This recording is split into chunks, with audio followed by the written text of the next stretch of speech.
పొలంలో మంచి విత్తనం విత్తిన ఒక మనిషిని పోలి ఉన్నది. మనుషులు నిద్రించుచుండగా అతని శత్రువు వచ్చి గోధుమల మధ్యన పురుగులు విత్తిపోయాను. ఓకేనండి, చాలు చాలు చాలు, ఒక వచనం చాలు. ప్రతి ఒక్కరు కూడా ఈ యొక్క 24వ వచనం నుండి 30 వచనం వరకు ఒక చక్కటి పాఠాన్ని మనము దీనిలో నుండి నేర్చుకోవచ్చు. ప్రతి ఒక్కరు కూడా చాలా క్లియర్గా వినాలి. ఈ యొక్క సెకండ్ ఉపమానము ఏంటంటే చాలా ఫస్ట్ ఉపమానం కూడా, ఆ ఫస్ట్ ఉపమానం నుండి కూడా మనం ఒక చక్కటి పాఠాన్ని నేర్చుకున్నాము. అదేవిధంగా ఈ యొక్క సెకండ్ ఉపమానం నుండి కూడా మనం ఒక చక్కని పాఠాన్ని నేర్చుకోవచ్చు. మరలా ఒకసారి చూడండి. ఆయన మరి ఒక ఉపమానం వారితో చెప్పెను, ఏమనగా పరలోక రాజ్యము తన పొలంలో మంచి విత్తనము విత్తిన ఒక మనిషిని పోలి ఉన్నది. పరలోక రాజ్యం ఫస్ట్ ఉపమానంలో ఏంటిది? ఫస్ట్ ఉపమానంలో ఒక వ్యవసాయకుడి గురించి ఏంటంటే విత్తనాలు చల్లినప్పుడు ఎలా ఉంటుంది అనేసి అక్కడ తెలియజేశాడు. ఇక్కడ మాత్రము మరలా ఇంకొక ఉపమానాన్ని ఏమని తెలియజేసినంటే, ఆయన మరి ఒక ఉపమానం వారితో చెప్పిన ఏమనగా పరలోక రాజ్యము తన పొలంలో మంచి విత్తనము విత్తిన ఒక మనిషిని పోలి ఉన్నది. ఆ యొక్క మంచి విత్తనాన్ని విత్తినటువంటి వ్యక్తి ఎవరనంటే యేసుక్రీస్తు. ఏంటిది విత్తాడంటే వాక్యాన్ని విత్తాడు. వాక్యాన్ని విత్తినప్పుడు మనుషులు నిద్రించుచుండగా అతని శత్రువు వచ్చి గోధుమల మధ్యను గురుగులు విత్తి పోయెను. ఏంటంటే ఈ యొక్క పొలము అనేది ఏంటిదంటే దేవుని యొక్క సంఘము. ఆ సంఘంలో ఎవరంటే యేసుక్రీస్తు విత్తనాలు అంటే వాక్యమైనటువంటి విత్తనాన్ని విత్తుతూ ఉండగా గురుగులు ఏంటంటే దుష్టునికి సంబంధించినవి. ఆ యొక్క సంఘంలోనే ఇప్పుడైతే 2-3 కూడి ఆయన నామలో ప్రార్థన చేస్తుంటారో అక్కడ ఏంటిది దేవుని యొక్క సన్నిధి ఉంటుంది. అదేంటంటే దేవుని సంఘంగా తీర్చబడుతుంది. కాబట్టి దానిలోనికి ఈ యొక్క సాతాను యొక్క లక్షణాలు అంటే దీని యొక్క మీనింగ్ ఏంటంటే, మనము మత్తయి సువార్తలు, ఇదే మత్తయి సువార్తలు తోడేళ్ళ లాంటి స్వభావం, గొర్రె చర్మాలు కప్పుకొని అంటే తోడేళ్ళ లాంటి స్వభావం కలిగినటువంటి వ్యక్తులు ఎవరు? పరిసయ్యులు, సద్దూకయ్యులని దేవుడు తెలియజేశాడు. అదేవిధంగా అటువంటి స్వభావాలను ఈ యొక్క గురుగు అంటే ఈ యొక్క పొలంలో ఏ విధంగానైతే మంచి విత్తనాలు అంటే వాక్యమైనటువంటి అది సంఘంలో దేవుడు వాక్యాన్ని విత్తుతూ ఉండగా అదే క్రమంలో సాతానుగాడు దుష్టుడు వచ్చేసి ఈ యొక్క సంఘంలోనే మరలా దేవుని యొక్క రాజ్యంలోనే వాడేం చేస్తాడు అంటే దుష్టునికి సంబంధించినటువంటి విత్తనాలను కూడా విత్తుతాడు. అని అంటే దుష్టునికి సంబంధించినటువంటి క్రియలను ఎవరిలో విత్తుతాడు అంటే మనుషులలో విత్తుతాడు అనేటువంటి సందర్భంలో ఇది చెప్పబడుతుంది. మనము కొన్ని రెఫరెన్స్ ద్వారా చూసుకుంటూ ముందుకెళ్దాము. మత్తయి సువార్త, ఇదే మత్తయి సువార్త 15వ అధ్యాయము 12వ వచనం చదవండి ఎవరైనా. మత్తయి సువార్త 15వ అధ్యాయము 12వ వచనం. ఆయన పరలోకమందున్న నా తండ్రి నాటని ప్రతి మొక్కయు పెళ్లగింపబడును. ఓకేనండి, చాలు. ఈ యొక్క విత్తనాలు ఏంటివి? ఈ యొక్క గురుగులకు సంబంధించినటువంటి విత్తనాలు ఏంటివి? ఆ విత్తనాలలో ఉన్నటువంటి లక్షణాలు ఏంటివి? అవి మరి అలా నాటుతూ ఉండగా తండ్రి అంటే ఈ యొక్క వ్యవసాయదారకుడు ఏం చేస్తున్నాడు? ఈ యొక్క విత్తనాలను మరి ఈ యొక్క గోధుమల మధ్యలో ఈ యొక్క గురుగులను ఎందుకు దేవుడు అలానే ఉంచాడు అంటే, అది అలానే ఉంచేసి కోతకాలం వరకు రెండింటిని సమానంగా ఎదగడం కొరకు ఎందుకు వాటిని ఎరువులు వేయడం ఎందుకు, నీటిని కట్టడం ఎందుకు, అవన్నీ కూడా చక్కగా ఉంచేసి ఎందుకు కోత యుగ సమాప్తి వరకు ఈ యొక్క గురుగులను మరలా గోధుమలను 2 కలిసి పెంచుతున్నాడు అనేసి మనము అంటే ఆ యొక్క సందర్భంలో మనం ఈ యొక్క వాక్యాన్ని అర్థం చేసుకుంటే చాలా మంచి అవుట్పుట్ వస్తుంది. ఒకసారి చూడండి 12వ వచనం. అంతటా ఆయన శిష్యులు వచ్చి పరిసయ్యుల ఒక మాట విని అభ్యంతర పడిరని నీకు తెలియనా అని ఆయనను అడగగా, ఆయన పరలోకమందున్న నా తండ్రి నాటని ప్రతి మొక్కయు పెళ్ళగింపబడును. ఏంటిదంట? పరలోకము అంటే తండ్రి నాటని ప్రతి మొక్క కూడా ఏంటిది అంటే పెళ్ళగింపబడును. అది దేనికి సంబంధించిందంటే వారు జోలికి పోకుడి, వారు గ్రుడ్డివారై ఉండి గ్రుడ్డివారికి త్రోవ చూపువారు, గ్రుడ్డివాడు గ్రుడ్డివానికి త్రోవ చూపినడలా వారిద్దరు గుంటలో పడుదురు కదా అనేను. ఏంటంటే తండ్రి నాటని మొక్క ఏంటిది? తండ్రి నాటని మొక్క ఏంటిదంటే గురుగులు. ఇక్కడ మనము ఇదే మత్తయి సువార్తలో మనం ఇంతసేపు చదువుకునే ఏంటిది? గోధుమలలో ఏమి నాటబడ్డాయి అనంటే గురుగులు నాటబడ్డాయి. ఆ గురుగులు ఏంటి అనంటే తండ్రి నాటినటువంటి మొక్కలు. ఇప్పుడు తండ్రి నాటినటువంటి మొక్కలు ఎవరు అనంటే, తండ్రి నాటినటువంటి మొక్కలు ఏంటి అనంటే ఇక్కడ ఎవరు అనంటే మనకి ఇక్కడ చాలా క్లియర్గా అర్థమవుతుంది. ఎక్కడ అంటే ఇదే మత్తయి సువార్త 15వ అధ్యాయం 12వ వచనంలో మరలా ఒకసారి చూడండి. ఆయన పరలోకమందున్న నా తండ్రి నాటని ప్రతి మొక్కయు, నా తండ్రి అంటే క్రీస్తు నాటినటువంటి మొక్క. క్రీస్తు నాటిన ఏంటి? గోధుమలను నాటాడు. ఎక్కడ మన ఈ మత్తయి సువార్తలు చూస్తే యేసుక్రీస్తు గోధుమలను అంటే మంచి విత్తనాలను ఆయన నాటాడు. కానీ ఆ మంచి విత్తనాలలోనికి మరలా దయ్యం ఏం చేసిందంటే గురుగులను నాటిపోయింది. మరలా ఈ యొక్క గోధుమ మొక్కలు, గురుగులకు సంబంధించినటువంటి మొక్కలు ఒకే విధంగా ఉంటాయి. అవి చూడడానికి గురుగులు విత్తనాలు, ఆ గురుగులు కూడా గురుగులు గోధుమలు 2 ఒకే రకంగా ఉంటాయి. కానీ వాటిలో టేస్ట్లో తేడా ఉంటుంది. గురుగులను పందులు తింటాయి, గోధుమలను మాత్రం మనుషులు తింటారు. అదేవిధంగా ఈ యొక్క ఏదైతే అంటే క్రీస్తు నాటినటువంటి మొక్కలు ఏవైతే ఉన్నాయో ఆ మొక్కలు ఏంటి అని అంటే గురుగులు. ఆ గురుగులు ఎవరు అనేసి దేవుడు ఇక్కడ చెప్తున్నాడు అని అంటే పరిసయ్యులు సద్దుకయ్యులు అని చెప్తున్నాడు. అంటే పరిసయ్యులు సద్దుకయ్యులలో ఉన్నటువంటి స్వభావం ఎవరిలోనైతే ఉంటుందో, పరిసయ్యులు సద్దుకయ్యులు లాంటి స్వభావం ఎవరైతే సంఘంలో కలిగి, వీళ్ళు ఇప్పుడు పరిసయ్యులు దేవుని యొక్క రాజ్యంలోనే ఉన్నారు. ఇటు దేవుని యొక్క శిష్యులు కూడా ఎక్కడ ఉన్నారు? దేవుని యొక్క రాజ్యంలోనే ఉన్నారు. ఇప్పుడు వాళ్ళు దేవుని రాజ్యంలోనే ఉన్నారు, వీళ్ళు దేవుని రాజ్యంలోనే ఉన్నారు. కానీ దేవుడు ఏంటిది? వాళ్ళని పెంచుతున్నాడు, వీళ్ళని పెంచుతున్నాడు అని అంటే ఇప్పుడు శిష్యులను ఇప్పుడు అది పరిసయ్యులను వెంటనే దేవుడు అక్కడ చంపేయలేదు కదా. ఇక్కడ గురుగులను వెంటనే దేవుడు అక్కడ వెంటనే గురుగులను నాటిపోగానే అది చిన్న పిలకలుగా ఉన్నప్పుడే దేవుడు వెంటనే తీసి పడేయలేదు. పడేయకుండా కోత యుగ సమాప్తి వరకు వాటిని పెంచాడు. ఇక్కడ ఏంటిది? పరిసయ్యులు ఇప్పుడు ఎవరు గురుగులు అనేసి దేవుడు మనకి ఇక్కడ క్లారిటీ ఇచ్చాడంటే పరిసయ్యుల లాంటి స్వభావం. పరిసయ్యుల యొక్క స్వభావం ఏంటిది? మత్తయి సువార్త 7వ అధ్యాయం 15వ వచనంలో ఉంటుంది, చదవండి. మత్తయి సువార్త 7వ అధ్యాయం. జాగ్రత్త కడుకుడి, వారు గొర్రెల చర్మములు వేసుకొని మీ యొద్దకు వత్తురు కానీ లోపల వారు క్రూరమైన తోడులే. ఓకేనండి, చాలు. ఎవరు గురుగులు అని అంటే గురుగుల యొక్క లక్షణాలు ఏంటంటే వాళ్ళ అబద్ధ ప్రవక్తలు. ఇంకేంటి అంటే తోడేళ్ళ యొక్క చర్మాన్ని కప్పుకొని పైకి ఏంటిది తోడేలు, అది గొర్రెల, వాళ్ళు లోపల తోడేలు కానీ పైకి మాత్రం ఏంటిది గొర్రె యొక్క చర్మాలను కప్పుకొని ఉంటారు. అంటే వాళ్ళ యొక్క స్వభావం అనేది మారదు. మళ్ళీ వాళ్ళు ఎక్కడ ఉంటారు అంటే సంఘంలోనే ఉంటారు. వాళ్ళు సంఘంలోనే ఉంటారు కానీ వాళ్ళ యొక్క స్వభావం అనేది మారదు. వారి గురించి వాళ్ళు ఎవరంటే వాళ్ళు సంఘం, మళ్ళీ వాళ్ళు ఎక్కడ పెరుగుతారంటే సంఘంలోనే పెరుగుతారు. వాళ్ళు సంఘంలోనే పెరుగుతారు, గోధుమలు కూడా సంఘంలోనే పెరుగుతాయి. సంఘము అనగానే దేవుని యొక్క రాజ్యం అనగానే ఒకరే అంటే ఓన్లీ దేవుని యొక్క సంఘంలో, దేవుని యొక్క రాజ్యంలో మనం అందరినీ నమ్మడానికి వీల్లేదు. దేవుని యొక్క రాజ్యంలో, దేవుని యొక్క సంఘంలో రెండు ఉంటాయి. ఒకటి గోధుమలు ఉంటాయి, ఇంకొకటి గురుగులు ఉంటాయి. కాబట్టి మనము సంఘం గురించి జాగ్రత్త పడాలి అనేసి దేవుడి యొక్క ఉపమానాన్ని చెప్పాడు. ఎందుకనంటే దాంట్లో 2 రకాలైనటువంటి విత్తనాలు ఉన్నాయి. 2 రకాలైనటువంటి మనస్తత్వాలు కలిగినటువంటి వ్యక్తులు దాంట్లో సంఘంలో పెరుగుతున్నారు. ఒకటి ఏంటిదంటే సాతాను నాటినటువంటి విత్తనాలు పెరుగుతున్నాయి, ఇంకా దేవుడు నాటినటువంటి విత్తనాలు పెరుగుతున్నాయి. ఈ యొక్క సాతాను నాటినటువంటి విత్తనాలను మనం ఎలా గుర్తుపట్టాలి అని అంటే వాళ్ళు ఏం చేస్తారు? గొర్రెల చర్మాలు అంటే తెల్ల బట్టలు వేసుకుంటారు, పైకి భక్తి గల వారిలాగానే కనిపిస్తారు కానీ వాళ్ళు లోపల క్రూరమైనటువంటి స్వభావం కలిగినటువంటి వ్యక్తులు. వాళ్ళని ఎలా మనం గుర్తుపట్టగలమనంటే వాళ్ళ యొక్క ఫలాన్ని బట్టి. వాళ్ళ సంఘంలో ఏ విధంగానైతే ఉంటారో బయట వాళ్ళు అదే విధంగా ఉండరు. సంఘంలో ఏ విధంగానైతే వాళ్ళు సాక్ష్యాలు చెప్తారో బయట వాళ్ళ నిజ జీవితంలో ఆ విధంగా ఉండదు. వాళ్ళ యొక్క లోపల స్వభావం ఏంటంటే వాళ్ళ యొక్క స్వార్థము కొరకు వాళ్ళు జీవిస్తూ ఉంటారు. వాళ్ళు ఏంటంటే క్రూరమైనటువంటి స్వభావం, ఒకరికి హెల్ప్ చేసేటువంటి గుణం వాళ్ళలో ఉండదు. చాలా భయంకరమైనటువంటి స్వభావం కలిగినటువంటి వ్యక్తులుగా వాళ్ళు ఉంటారు. వాళ్ళని ఎలా మనం గుర్తుపట్టాలి అని అంటే వారి యొక్క ఫలాన్ని బట్టి. వాళ్ళు కూడా సంఘంలోనే పెరుగుతారు కానీ సంఘంలో ఉన్నటువంటి ప్రతి ఒక్కరిని మనం నమ్మాల్సినటువంటి అవసరం లేదు. సంఘంలో ఉన్న ప్రతి ఒక్కరిని కూడా వాళ్ళ యొక్క ఫలాన్ని బట్టి మనము వాళ్ళని ఏంటంటే గుర్తుపట్టాలి. ఓకేనండి, చాలు. ఇంకా మనం ఎలా గుర్తుపట్టాలి? ఇంకా వారిలో అంటే తోడేలు అంటే గురుగులను మనం ఎలా గుర్తుపట్టాలి అని అంటే ఇలాంటి స్వభావం కూడా కొంతమందిలో ఉంటుంది. అయ్యో వారికి శ్రమ, వారు కయ్యను నడిచినటువంటి మార్గంన నడిచిరి. కయ్యనుకున్నటువంటి స్వభావం మీ అందరికీ తెలుసు. ఎందుకంటే కయ్యనుకున్నటువంటి స్వభావం ఏంటిది? హేబేలు యొక్క అర్పణను దేవుడు అంగీకరించినందుకు అతడు తన యొక్క తమ్ముడిని దేవుడు ఏంటంటే మెచ్చుకున్నందుకు అతడు తట్టుకోలేకపోయాడు. కేవలం ఏంటంటే కుయుక్తితోటి అతన్ని చంపేశాడు. కాబట్టి అటువంటి స్వభావము కొంతమందిలో ఉంటుంది. అంతేకాకుండా ఏంటిది మళ్ళీ కయ్యన్లో ఉన్నటువంటి ఇంకొక చెడ్డ గుణం ఏంటంటే దేవుడు వచ్చి దేవునికి సమస్తం తెలుసు. ఆయన చూడలేదా అక్కడ హేబేల్ని చంపింది? దేవునికి తెలియదా? హేబేల్ యొక్క రక్తము ఆయనకు మొరబెట్టింది ఆయనకు తెలియదంటే తెలుసు. ఆయన కూడా దేవుడు అడిగినప్పుడు అతనిలో ఏంటంటే అతని యొక్క మాటలో ఏంటంటే నిజం లేదు. మరలా ఏంటంటే దేవునికే ఎదురు తిరిగినట్టుగా మాట్లాడాడు. కాబట్టి అటువంటి స్వభావం కలిగినటువంటి వ్యక్తులు కూడా సంఘంలో ఉంటారు. లోపల చాలా కుయుక్తి కలిగినటువంటి స్వభావం కలిగి ఉంటారు, ఎదురు తిరిగేటువంటి స్వభావం కలిగి ఉంటారు. ఇంకా చూడండి, బహుమానము పొందవలనని బిలాము నడిచినటువంటి తప్పు త్రోవలు ఆతురముగా పరిగెత్తిరి. కోరాహు చేసినట్టు తిరస్కారం చేసి నశించిరి. బిలాము ఏంటిది? బిలాము ఒక మంచి ప్రవక్తనే కానీ అతడు ఏం చేశాడు అని అంటే బహుమానం డబ్బు కొరకు ఏం చేశాడు? ఇజ్రాయేల్ ప్రజల్ని శపించడం కొరకు అతడు ప్రయాణమైపోతాడు.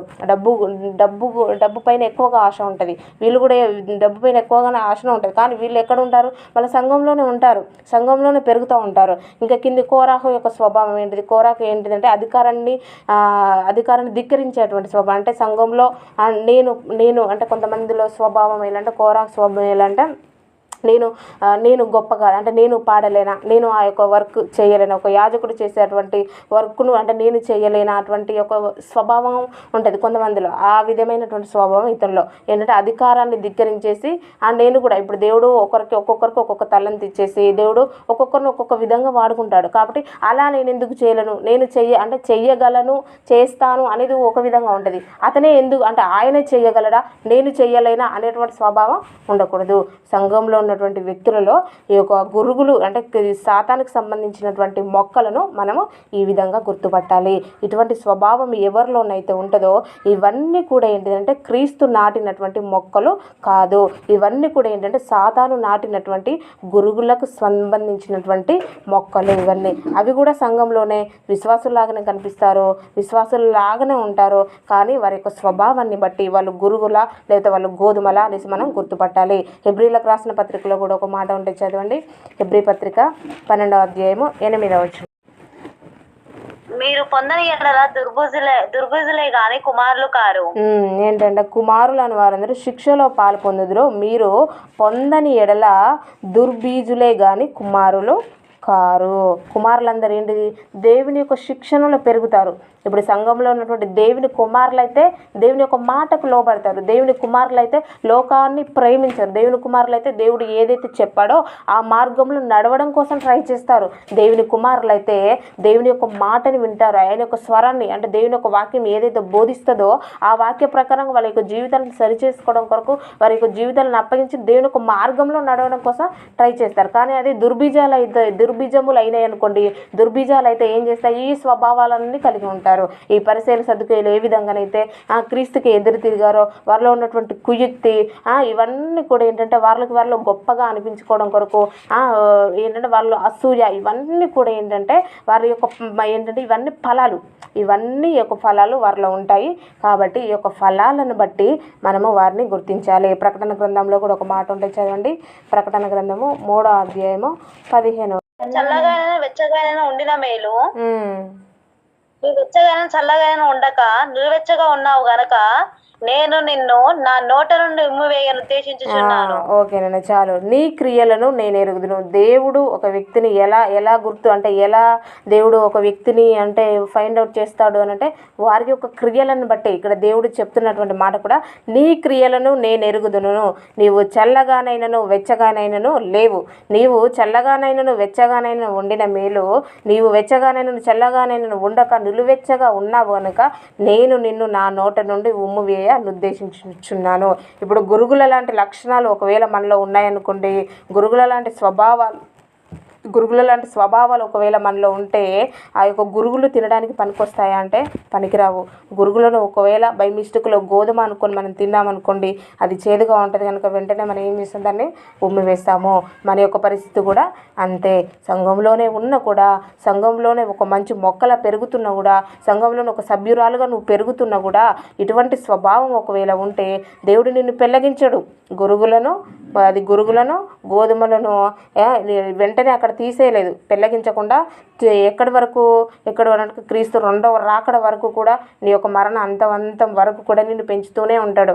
నీకు కావాల్సినట్టు కొంతమంది సాక్ష్యాలు అంటే చెప్తూ ఉంటారు. కానీ ఏంటిది? దేవుడు కృపను ఇస్తాడు, అన్నీ ఇస్తాడు, నీకు సమృద్ధినే ఇస్తూ ఉంటాడు. అంటే ఇప్పుడు అది గోధుమలు గురుగులు 2 ఒకే పొలంలో పెరుగుతూ ఉంటాయి. ఇప్పుడు గోధుమలు కట్టిన నీళ్లు ఏంటంటే గురుగులు కూడా స్వీకరిస్తాయి. వాటికి ఎరువునేస్తే వీటికి కూడా అందుతూ ఉంటుంది. కాబట్టి ఏంటంటే 2 చక్కగానే పెరుగుతాయి. అంటే ఈ లోకపరంగా నువ్వు అన్ని విధాలుగా బాగానే ఉంటావు, ఫైనాన్షియల్గా బాగానే ఉంటావు, ఆరోగ్యపరంగా బాగానే ఉంటావు, అన్నీ బాగానే ఉంటావు. కానీ నువ్వు గురుగువా లేకపోతే నువ్వు గోధుమవా అనేది ఎప్పుడు బయటపడుతుంది అని అంటే నువ్వు మరణించిన తర్వాత, లేకపోతే ఒకవేళ నువ్వు బ్రతికి ఉన్నప్పుడే క్రీస్తు 2వ రాకడ వస్తే అప్పుడు బయటపడుతుంది. నువ్వు ఒకవేళ గురువు అయితే ఇక్కడే విడిచిపెట్టబడతావు, ఒకవేళ నువ్వు గోధుమవైతే ఆయన కొట్టులో వేయబడతావు. ఇప్పుడు ఎవరు నిన్ను ఫైండ్ అవుట్ చేయలేకపోవచ్చు. నువ్వు ఒక క్రైస్తవురాలుగా నువ్వు పెరుగుతున్నావు. ఇప్పుడు నిన్ను ఎవరు ఫైండ్ అవుట్ చేయలేకపోవచ్చు. కానీ ఒకానొక దినం వస్తుంది. ఆ దినాన నీలో ఉన్నటువంటి నీ యొక్క గురువు లాగానే నువ్వు పెరిగితే మాత్రము ఖచ్చితంగా నువ్వేంటంటే విడవబడతావు. ఖచ్చితంగా విడవబడతావు.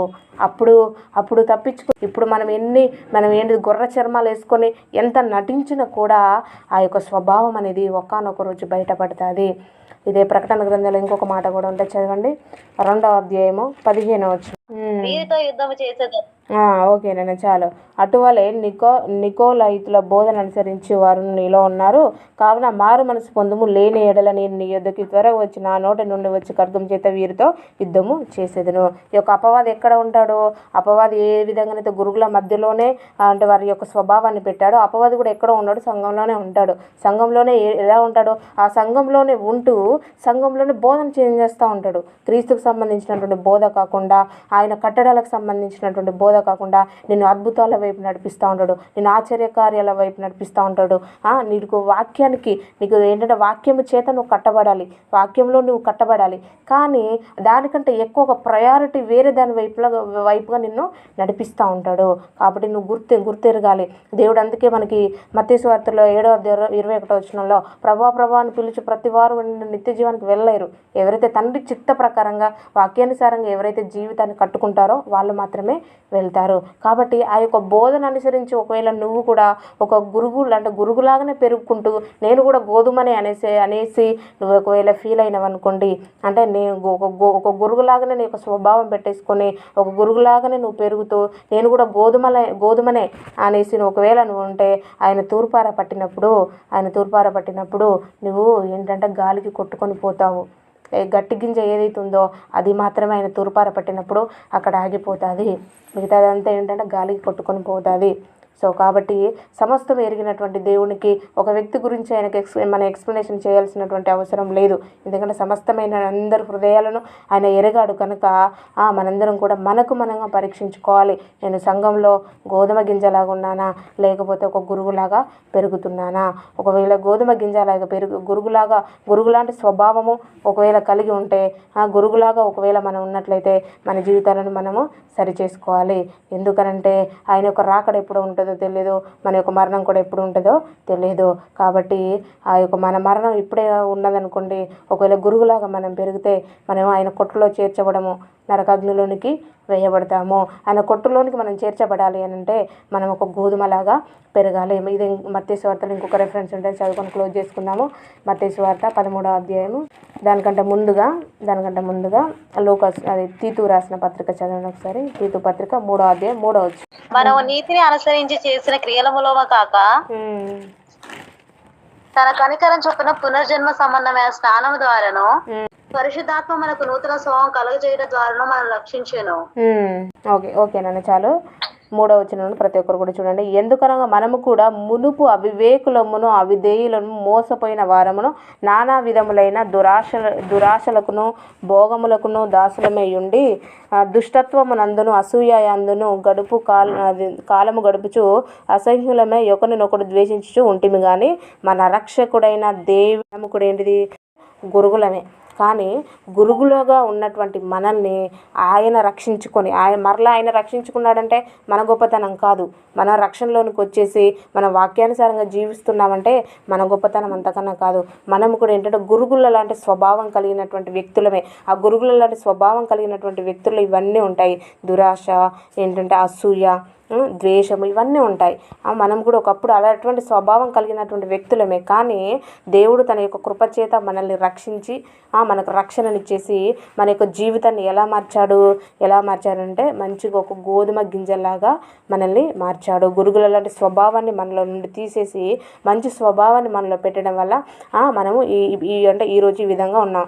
అంటే మనలో ఉన్నటువంటి ఆ యొక్క స్వభావాన్ని తీసివేసింది ఎవరు అని అంటే దేవుడే.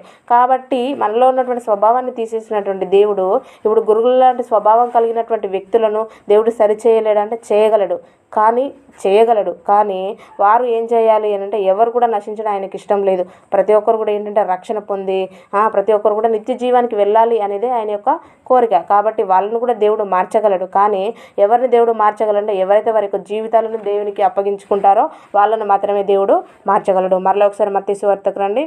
మత్తయి సువార్త 25 నుండి చూడండి. మనుషులు నిద్రించుచుండగా అతని శత్రువు వచ్చి గోధుమల మధ్యను గురుగులు విత్తిపోయెను. మొలకలు పెరిగి గింజ పట్టినప్పుడు గురుగులు కూడా ఆగపడెను. అప్పుడు ఇంటి యజమాని దాసులు అతని యొద్దకు వచ్చి, అయ్యా, నీవు నీ పొలంలో మంచి విత్తనము విత్తితివి గదా, అందులో గురుగులు ఎక్కడ నుండి వచ్చినవి అడిగిరి. ఇది శత్రువు చేసిన పని అని అతడు వారితో చెప్పగా, ఆ దాసులు, మేము వెళ్ళి వాటిని పెరికి కూర్చుట నీకిష్టమా అని అతన్ని అడిగిరి. అక్కడ ఉన్నటువంటి నాటాడు, కానీ అక్కడ పని వాళ్ళు ఉన్నారు. వాళ్ళు వచ్చి అడుగుతున్నారు, ప్రభా నువ్వు ఏంటంటే మంచి విత్తనాలు విత్తావు కదా, మళ్ళీ ఈ గురుగులన్నీ ఎక్కడ నుండి వచ్చేసినాయి, అసలు ఇవెట్లు వచ్చినాయి, నువ్వు పర్ఫెక్ట్గా ఈ వర్క్ పర్ఫెక్టే ఉంటుంది కదా అనేసి వాళ్ళు అతన్ని అడిగినప్పుడు ఆయన చెప్తున్నటువంటి మాట ఏంటంటే, మరలా ఒకసారి చూడండి, మొలకలు పెరిగి గింజ పట్టినప్పుడు గురుగులు కూడా ఆగపడెను. అప్పుడు ఇంటి యజమాని దాసులు అతని యొద్దకు వచ్చి, అయ్యా, నీవు నీ పొలంలో మంచి విత్తనం విత్తితివి కదా, అందులో గురుగులు ఎక్కడి నుండి వచ్చినావని అడిగిరి. ఇది శత్రువు చేసిన వెంటనే ఏంటిది దేవునికి తెలుసు, ఎందుకంటే అక్కడ సాతాను గడు చేశాడని దేవునికి తెలుసు కనుక వెంటనే ఆయన చెప్తున్నటువంటి మాట ఏంటంటే, ఇది శత్రువు చేసిన పని అని అతడు వారితో చెప్పగా, ఆ దాసుడు, మేము వెళ్ళి వాటిని పెరికి కూర్చుట నీకు ఇష్టమా అని అతన్ని అడిగిరి. అందుకు అతడు, వద్దు, గురుగులను పెరుగుచుండగా వాటితో కూడా ఒకవేళ గోధుమలను పెళ్ళగింతురు. ఆయన యొక్క ప్రేమ మన పైన ఎంత గొప్పగా ఉందో అర్థం కావాలి ఈ యొక్క వచనంలో నుండి. ఒకవేళ గురుగులను తీసేస్తూ ఉంటే గోధుమలు కూడా ఒకవేళ పెళ్ళగించిస్తే ఒకవేళ గోధుమలు కూడా వేర్లు తెగాయి అనుకోండి, చెట్టు ఎండిపోయే అవకాశం ఉంది. సో కాబట్టి ఆ రెండింటిని కూడా ఎప్పటి వరకు మీరు పెంచాలి అని అంటే కోత కాలం వరకు రెండింటిని కలిపి ఎదుగా నీయుడి. కోతకాలమందు గురుగులను ముందుగా కూర్చి వాటిని కాల్చివేటకు కట్టలు కట్టి గోధుమలను నా యొక్క కొట్టులో చేర్చి పెట్టుడని కోతగాండ్రతో చెప్పుదు. నేను ఎప్పటి వరకు అని అంటే గురుగుల లాంటి స్వభావం కలిగిన వ్యక్తులను కూడా దేవుడు ఏమనట్లేడండి. సంఘంలో చాలా ఇస్కరియోతు యూద గురించి మీ అందరికీ తెలుసు. ఆ ఇస్కరియోతు యూద వరకు అతన్ని సహించాడు అంటే చాలా రోజులు అతన్ని యేసుక్రీస్తుతో పాటు అతను చాలా ప్రయాణం చేశాడు, సువార్తను ప్రకటించాడు, ఆయనతో కలిసి తినడం పడుకో అన్నీ చేశాడు. అప్పటి వరకు కూడా ఏంటంటే ఆయనను సహించేసి ఆయనను కూడా ఏంటిది ఒక గోధుమల లాగా ఉన్నటువంటి గోధుమల లాంటి ఒక మంచి మొక్కలైనటువంటి శిశువులతో పాటు ఇస్కరియోతు యూద కూడా చాలా రోజులు పెరిగిన తర్వాత ఆయన యొక్క జీవితం అనేది అంతమైపోతుంది. యాజ్ ఇట్ ఈస్గా మనం కూడా అంతే. సంఘంలో ఉన్నటువంటి మనల్ని కూడా దేవుడు నాకు మంచి జాబ్ ఇచ్చాడు, దేవుడు నాకు అన్ని చక్కగా ఆరోగ్యాన్ని ఇచ్చాడు, అన్నీ ఇస్తున్నాడు అంటే ఆయన యొక్క కృప నా పైన ఇంతగా ఉంది అనేసి దేవుడు నన్ను చాలా బాగా చూసుకుంటున్నాడు, చాలా బాగా చూసుకుంటాడు. ఇక్కడ ఏంటిది గురుగులు కూడా చాలా చక్కగానే పెరుగుతున్నాయి. గోధుమలకు వేసిన ఎరువులన్నీ కూడా గురుగులకు కూడా పట్టుతున్నాయి, అవి కూడా చాలా చక్కగా పెరుగుతున్నాయి. ఎప్పటి వరకు పెరుగుతున్నాయి అంటే అవి కోతకాలం వరకు పెరుగుతాయి. అంటే మన యొక్క జీవితం కూడా అంతే. క్రీస్తు రాకడ వరకు గురుగులో ఉన్నటువంటి వ్యక్తులను కూడా దేవుడు ఏమనట్లేడు. వాళ్ళను కూడా అంటే దుష్టులుగా ఉన్నటువంటి స్వభావం కలిగిన వ్యక్తులను కూడా ఏమనట్లేడు, కానీ పెంచుతూ ఉన్నాడు. ఇప్పుడు అందరూ కూడా సూర్యుడు ఉదయిస్తున్నాడు, అందరికీ ఆహారం అందుతూ ఉన్నది, అందరికి గాలి అందుతుంది, అందరికీ నీళ్ళు అందుతున్నాయి, అందరికీ అన్ని ప్రొవైడ్ చేస్తున్నాడు. అంటే అందరిని పెంచుతున్నాడు. ఎప్పటి వరకు పెంచుతాడు అంటే యుగ సమాప్తి వరకు పెంచుతాడు. యుగ సమాప్తి తర్వాత ఏమవుతుంది అంటే యుగ సమాప్తి ఎందు ఎవరైతే గోధుమల లాంటి స్వభావం కలిగినటువంటి వ్యక్తులు ఉన్నారో వాళ్ళందరూ కూడా దేవుని యొక్క రాజ్యం అనేటువంటి కొట్టులో వేయబడతారు. మిగతా వాళ్ళందరూ కూడా ఎక్కడ అంటే ఈ యొక్క గురుగులు ఏ విధంగానైతే అగ్ని చేత కాల్చబడతాయో వీళ్ళందరూ కూడా నరకాగ్నికి వెళ్ళేటువంటి అవకాశము ఉన్నది. కాబట్టి ప్రతి ఒక్కరం కూడా మన జీవితాలు మనందరం కూడా పరీక్షించుకోవాలి. ఈ యొక్క 24 నుండి 30 వరకు మనం పరీక్షించుకోవాల్సినటువంటి విషయం ఏంటంటే మన సంఘంలోనే ఉన్నాం, ఓకే, నో ప్రాబ్లం, తెల్లబట్టలు వేసుకుంటాం, నో ప్రాబ్లం, మనం చక్కగా పాటలు పాడతాం, నో ప్రాబ్లం, వాక్యాన్ని చెప్తాం, అన్నీ బాగానే ఉన్నాయి. కానీ మన యొక్క స్వభావం, మన యొక్క క్రియలు ఎలా ఉన్నాయి? గురుగుల లాంటి స్వభావం కలిగినటువంటి వ్యక్తుల్లాగా మనం పెరుగుతున్నామా లేక గోధుమల్లాగా పెరుగుతున్నామా పరీక్షించుకోవాలి. ఆ రెండింటిని మనం గుర్తించలేం. మనం కూడా గుర్తించినటువంటి వ్యక్తుల్లాగానే పెరుగుతాం, కానీ ఎవరు గుర్తిస్తారు? దేవుడు తప్ప ఎవరు గుర్తించారు. సో కాబట్టి ప్రతి ఒక్కరు కూడా పరీక్షించుకోవాలి, ఎలా ఉన్నాము, మన యొక్క స్వభావం ఎలా ఉంది, మన యొక్క క్రియలు ఎలా ఉన్నాయి అనేసి మనం సరి చూసుకోవాలి. హెచ్కేల్ చివరి రెఫరెన్స్ చదువుకొని క్లోజ్ చేసుకుందాము. హెజ్కేలు గ్రంథము 18వ అధ్యాయం 23వ వచనం చదవండి. దుష్టుల మరణంత చేత నాకేమాత్రమైన సంతోషము కలిగిన వారు తమ ప్రవర్తన తిట్టుకొని బ్రతుకుటే నాకు సంతోషము. ఇదే ప్రభు ఓకేనండి, చాలు. ఇప్పుడు దుష్టుల లాంటి స్వభావాన్ని నాటింది ఎవరు? ప్రతి మనిషిలో కూడా దయ్యం. కాబట్టి వాళ్ళు ఇప్పుడు ఫస్ట్ దేవుడు మనుషులను తయారు చేసినప్పుడు అందరినీ మంచి వ్యక్తులుగానే తయారు చేశాడు. కానీ ఆ విత్తనాలు విత్తింది ఎవరు? దుష్టునికి సంబంధించినటువంటి క్రియలు, దుష్టికి సంబంధించినటువంటి ఆలోచనలు, దుష్టికి సంబంధించినటువంటి జీవితాన్ని వాళ్ళలో విత్తింది ఎవరంటే సాతానుగాడు. కాబట్టి మనుషులు మంచోళ్ళే, కానీ ఆ విత్తనాలు చెడు బీజాల వల్ల మనుషులు కూడా ఏంటంటే అలా మారిపోయారు. కాబట్టి ఆ చెడు బీజాలతోటే అందరూ మరణించిపోవడం దేవుని చిత్తం కాదు. ఇప్పుడు దేవుని యొక్క రాకడ చిన్నప్పటి నుండి వస్తుందని మనం చెప్పుకుంటున్నాం. ఆయన కూడా ఇంకా రావట్లేదంటే కారణం ఏంటి? ఆయన మనపై చూపిస్తున్నటువంటి ప్రేమ. ఎందుకు అనంటే ఇంకా మనం దుష్టుని బీజాలు కలిగి ఉన్నాం. ఇప్పుడు అవన్నీ తీసేసుకోవాలి, సరిచేయబడాలి. ఇంకా ఏమైనా సమయాన్ని ఇస్తూ ఉన్నాడు. ఇంకా ఏమైనా జీవితాలను మార్చుకుంటారేమో, వారి జీవితాలు ఇంకా సరి చేయబడతాయేమో. ఒకరు ఇప్పుడే వచ్చారనుకోండి, చాలామంది నరకానికి పోతారు. ఇంకా కొంచెం లేట్ చేశారనుకోండి, కొంతమంది అయినా రక్షించబడతారు అనేటువంటి ఉద్దేశం చేత దేవుడు లేట్ చేస్తున్నాడు. ఇప్పుడు దుష్టులాంటి స్వభావం కలిగినటువంటి వ్యక్తులు సంఘంలో ఉన్నా కూడా ఆయన వాళ్ళని కూడా ఏం ద్వేషించట్లేడు. కాకపోతే ప్రతి ఒక్కరు కూడా ఏంటంటే వారి యొక్క క్రియలను మార్చుకొని, వారి యొక్క జీవితాన్ని మార్చుకొని మారు మనసు పొందాలి అనేది దేవుని యొక్క కోరిక. అందుకే ఆయన ఇంతగా మనపైన ప్రేమ చూపిస్తూ ఉన్నాడు. కాబట్టి దుష్టులాంటి స్వభావాలు కలిగి ఉన్న, మంచి స్వభావాన్ని కలిగి ఉన్నా కూడా దేన్ని బట్టి, మంచి స్వభావం కలిగి ఉన్న వాళ్ళకు ఉన్నటువంటి స్వభావాన్ని బట్టి అతిశయించకూడదు, దేవుని బట్టి అతిశయించాలి. నాలో ఈ స్వభావాన్ని కలిగించింది దేవుడు, నన్ను దేవుడు ఇలా మలిచింది, దేవుడు తన పాత్రగా నన్ను మలిచింది దేవుడు అనేసి దేవునికి కృతజ్ఞతలు ఎల్లవేళలా చెల్లిస్తూ ఉండాలి. ఎవరైతే ఈ యొక్క సాతానికి సంబంధించినటువంటి బీజాలు ఇంకా ఎవరిలోనైనా ఏమైనా ఉంటే అవన్నీ కూడా ఏంటంటే తీసేసుకోవాలి. ఆయన ప్రేమ మనపైన చూపిస్తున్నాడు. ఆయన ప్రేమ మనకు ఆ యొక్క వచనాలలోనే కనిపిస్తుంది. దుష్టులు మరణించడం నాకు ఇష్టం లేదు అనేసి. కాబట్టి మన యొక్క దుష్టులు లాంటి స్వభావం ఒకవేళ మనలో ఉంటే తీసేసుకొని మనందరం కూడా గోధుమల్లాగా పెరిగి మనందరం కూడా పరలోక రాజ్యం అనేటువంటి కొట్టులో మనందరము వేయబడాలి. ఎవరు కూడా ఈ యొక్క నరకానికి వెళ్ళకూడదు. మనందరం కూడా ఒక మంచి గోధుమల్లాగా పెరిగి దేవుని యొక్క కొట్టులో అందరూ వేయబడుదురుగాక. ఈ వాక్యం దేవుడు మీ హృదయంలో ఫలింపచేయనుగాక. ఆమేన్.